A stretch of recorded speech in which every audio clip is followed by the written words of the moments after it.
is that the media, me too, yeah, I count. The media focuses on the best-looking candidates from either side, the most TV-friendly people. The TV news reports, you know, are like the way this election is being covered is it's like TMZ or something. It's like they're covering Paris and Nicole.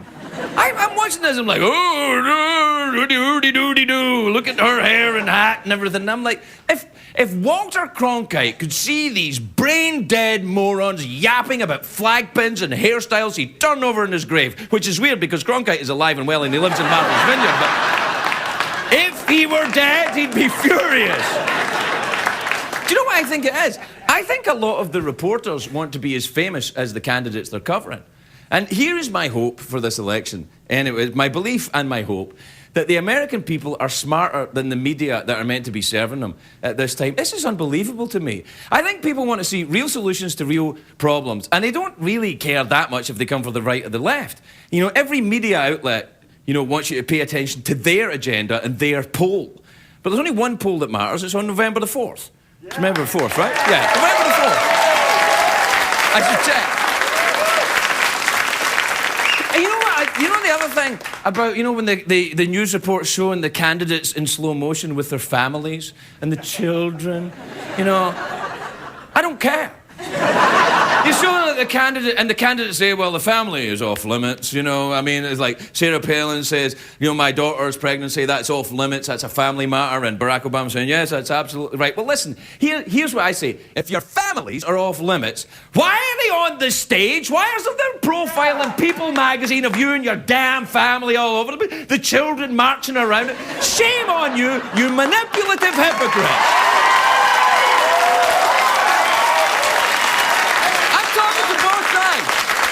Talking to both. Obama, McCain, Palin, the other one. I'm talking to all of you.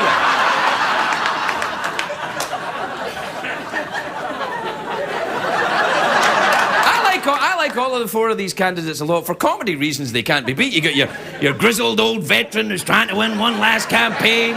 You got the brash rookie who inspires millions. You got the hockey mom who's governor by day, naughty librarian by night. You've got Biden, who's all Biden-y there. The point I'm trying to get is this is a very important election, this one, but you would not know it from the way it's being reported. You know, politics is covered like show business now.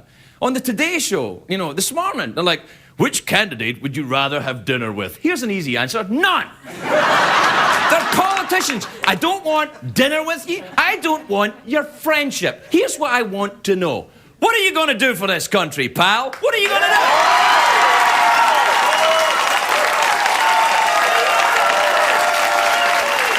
My children! Oh.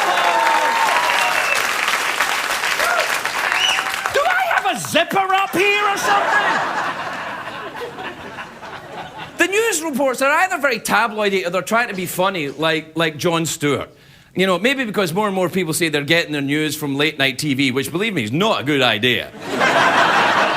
I like The Daily Show. I like Jon Stewart. I think he does a bang-up job. He does a great job. But let him do it. The rest of the TV news people, take this thing seriously. This is important. Yeah.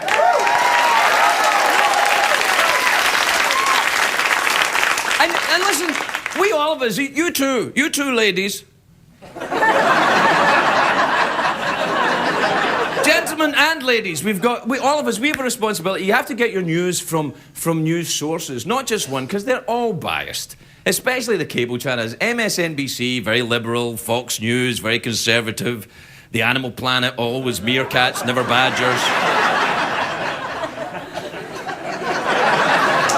Do you know what bothers me is that every election year as well, you get the voter registration drives aimed at the young people. They'll rock the vote's crack-a-lackin'. Think the vote, you know, music the vote. Here, the vote. Are we so lost we have to be sold our own democratic right? What the hell is wrong with it? What is going on? We have to sexy up the vote for young people? Remember 4 years ago, Puff Diddley had that group Vote or Die? And then it turns out he didn't even vote himself. Maybe he forgot what his name he registered under. Listen, here's what I would say to you. Here's what I would say. I would say. If you don't vote, you're a moron, right? If you... Just something else. I know what you're saying. Well, not voting is a vote. No, it isn't. Not voting is just being stupid. Voting is not sexy. Voting is not hip. It is not fashionable. It's not a movie. It's not a video game. All the kids ain't doing it. Frankly, voting is a pain in the ass. But here's a word. Look it up. It is your duty to vote.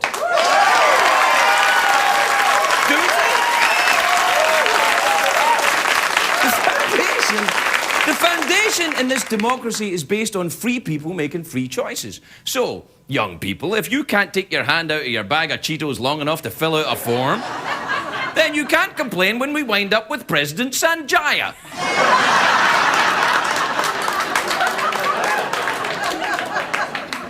Listen, I'm an American.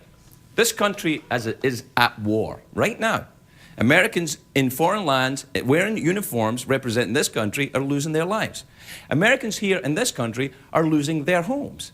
We have two patriotic candidates, right? They both love this country. They have different ideas about what to do with it. Learn about them, read about them, question them, listen to them.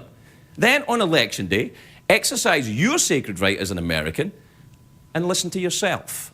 We'll be right back.